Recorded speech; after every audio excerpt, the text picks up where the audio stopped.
The Dragonback series by Timothy Zahn. Book 3, Dragon and Slave. Chapter 14. From the information Uncle Verge had pulled up, Jack had known the Chukuk's were a big family, spanning at least 6 generations and including over 100 Brumgas. What he hadn't expected was to find the whole ugly crowd of them dropping in for dinner on the same night. Maybe they weren't all there, gathered around the long tables beneath the hanging flags in the huge banquet hall. Jack never had a chance to actually count them. But if they were missing any of them, they weren't missing very many. The scene rather reminded Jack of one of those old medieval costume dramas, the kind Uncle Virgil had always loved. The sort of drama where Robin Hood or someone charged in just before dessert and dropped a deer on the table in front of the king.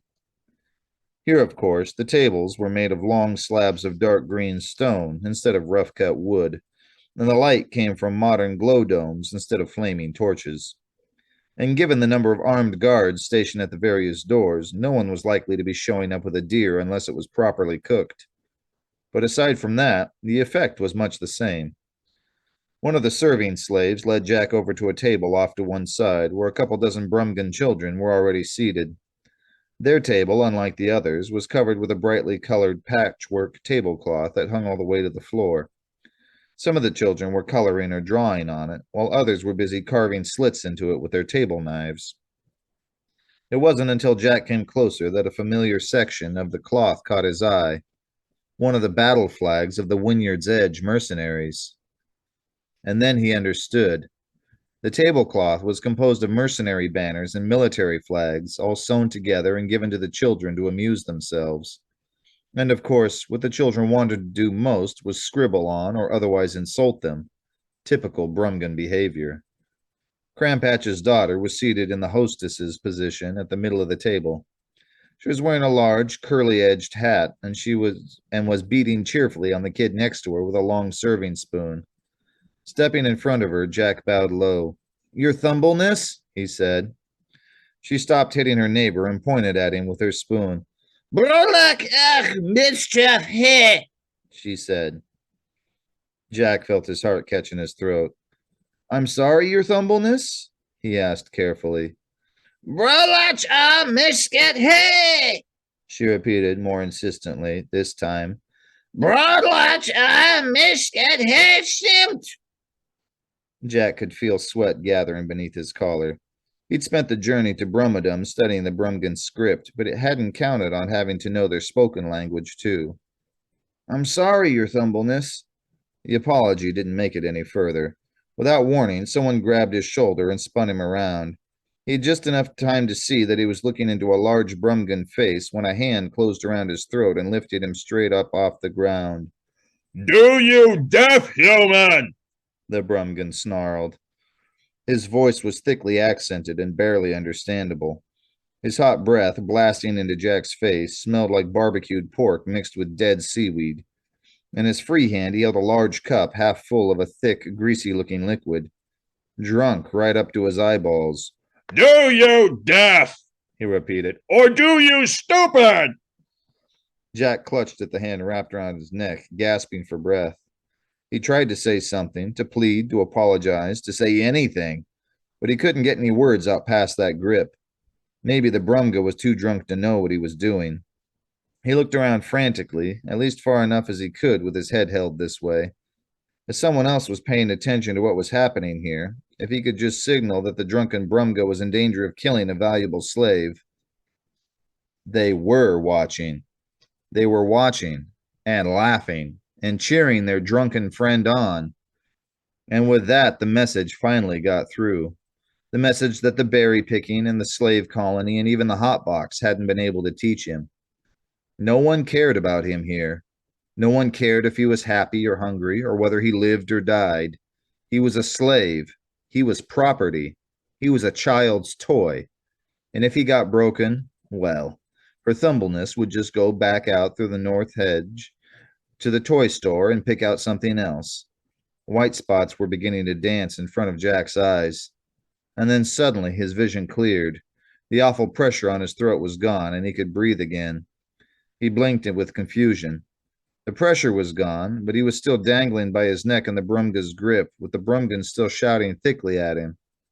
No pressure? But he was still hanging? And then he felt a subtle change at his throat, and all at once he understood. He could breathe because the Brumga was no longer holding his neck, at least not directly. Dracos had moved part of himself underneath the alien's hand and risen up from Jack's skin. Not much, but enough to take the pressure of that hand onto itself. She tell you perform! The Brumga shouted into his face. Do you perform now? With a contemptuous shove, he tossed Jack backward. Jack hit the floor, flailing a little for balance as he landed. As he did so, he felt Dracos pull away from his neck, retreating back beneath the harlequin tunic. Hopefully no one had spotted the dragon's gold scales before he'd gotten out of sight. Perform! Right! He said, turning back to the children's table and scooping up 3 of the items from the vegetable bowl. They looked like the potato things he juggled for Greb and Grib, only bigger. A higher quality food than they gave the slaves, no doubt. He tossed one of the potatoes into the air. A heavy hand slapped against the side of his head, knocking him flat onto the floor. He caught a glimpse of the potato he'd tossed, rolling under the table as he dropped the other 2 beside him. Do you deaf, human? The drunken Brumga screamed. She tell you perform, not eat, perform! I was performing, Jack protested, rolling onto his back and pushing himself up onto his arms into an almost sitting position. I needed... He saw the foot coming, but there was no time to do anything but get ready for the impact. The kick slammed a glancing blow onto his left shoulder, and he rolled with it, spinning around nearly onto his stomach in the process. I was performing, he repeated, scrambling back around onto his back again. His legs swiveled around as he did so, his left foot catching the bottom of the tablecloth and sliding underneath it. And as it did so, he felt a sudden rippling of the tights at his ankle. There was a surge of weight there, and Dracos was gone. Jack looked up at the Brumga standing over him, a tangle of conflicting emotions swirling through him. He'd been wrong. There was indeed one person in the room who cared whether he lived or died. Dracos, poet warrior of the Gadah, was loose and ready to protect him from this murderous slab of meat. But rolling in right behind that thought came the deeper reality of the situation. Dracos couldn't risk his mission and the lives of his people for Jack this way. Even if he took out this one Brumga, there were way too many others in the room for him to handle. Had he gotten so caught up in this senseless attacks on Jack that he wasn't thinking straight? And then, even as his racing mind tried to sort out what to do, he felt something tug at the sole of his shoe. A dragon's claw digging deftly into the thick rubber there, into the secret compartment where Jack's spare comm clip was hidden. That fact had just enough time to register before the drunken Brumga grabbed his arm and hauled him up to his feet again. Now you perform, he repeated, shaking Jack back and forth and then shoving him back against the edge of the table. Not eat, not throw, perform! Certainly, sir, at once, Jack promised. Just let me put the food back first. Before the Brumga could object, he dropped to his knees, grabbing the 2 visible potatoes with his left hand.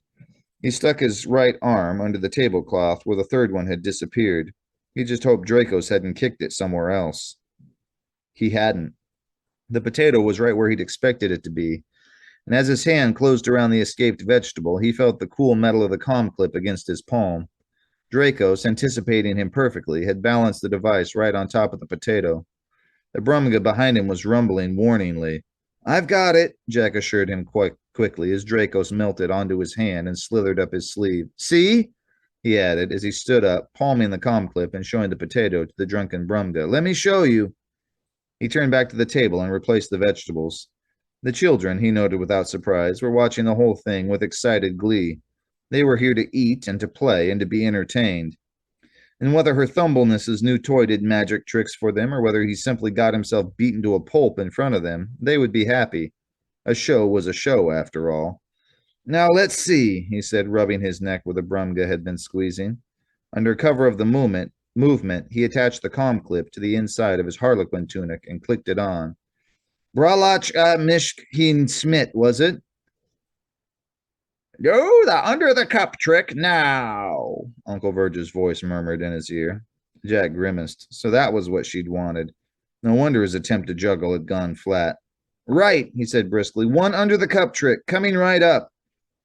Gathering together 3 empty glasses, he snagged an acorn-sized nut from a bowl on the table and slipped it under one of the glasses. Now watch very carefully. He did the trick twice, both times to the great and loud amusement of her Thumbleness and the other Brumgan children.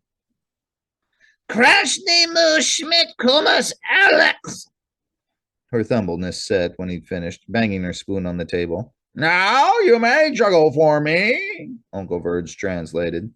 Jack sighed to himself. Now he could juggle. She could have had the same thing 3 minutes earlier and saved him a beating in the process. But no.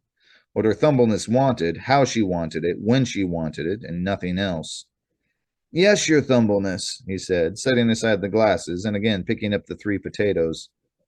It was going to be a very long night.